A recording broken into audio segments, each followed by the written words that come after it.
And now it's time for the Insiders with Chuck Chvala and Scott Jensen, sponsored by the Wisconsin Counties Association and Michael Best Strategies.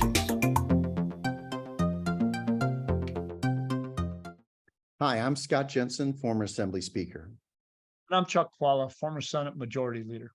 And we're the Insiders. And this week we're taking a look back at the results of the April elections and the referenda questions that were on there, especially the ones about cash bail and that system. Chuck, do you think that debate is over? It had a huge vote in favor of it?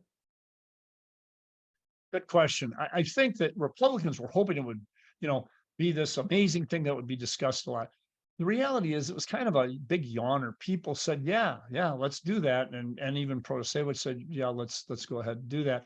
And so everything got passed. I think here's what I see as the big thing that happened here.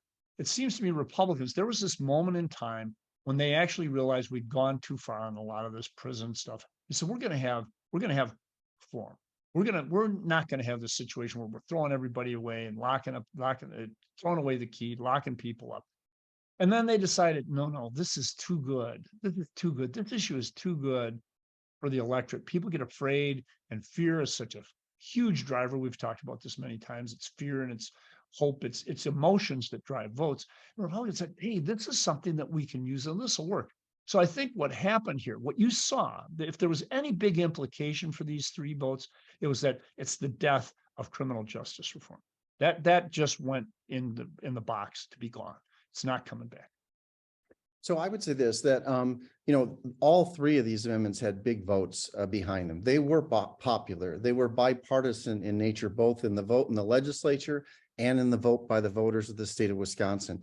And so I think they're all good changes and that people are going to be comfortable with it. But if anyone thought that those were going to change the turnout in the election and help Republican candidates, they're sadly mistaken, because again, it's about the intensity of the emotions. When there's a consensus about something, there's not a lot of intensity, right? There, no one's struggling or fighting or debating about it. Everyone's like, yeah, we should do that. That makes sense.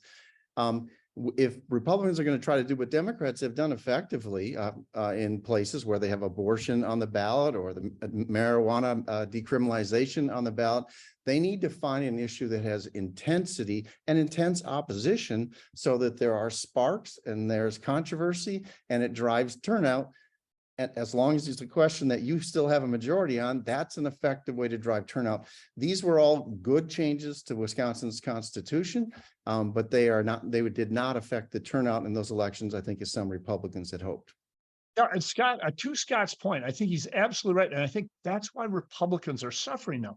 On the couple of most visible issues that are out there where there's a dispute, Democrats are on what the public perceives anyway as the right side. And that's on personal freedom and women making decisions on the question of abortion. Republicans are on the wrong side of that issue and they're in control of the legislature. So it's really obvious.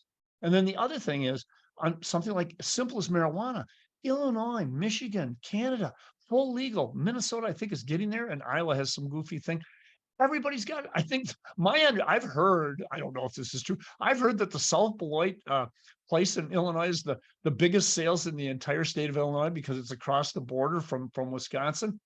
These are two issues where I understand why the abortion issue is an issue that maybe there's a principle there that can't be gotten over.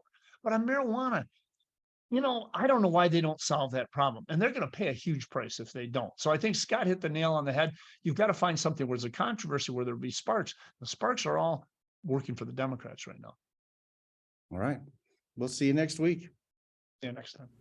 Listening to The Insiders with Chuck Chvala and Scott Jensen, sponsored by the Wisconsin Counties Association and Michael Best Strategies.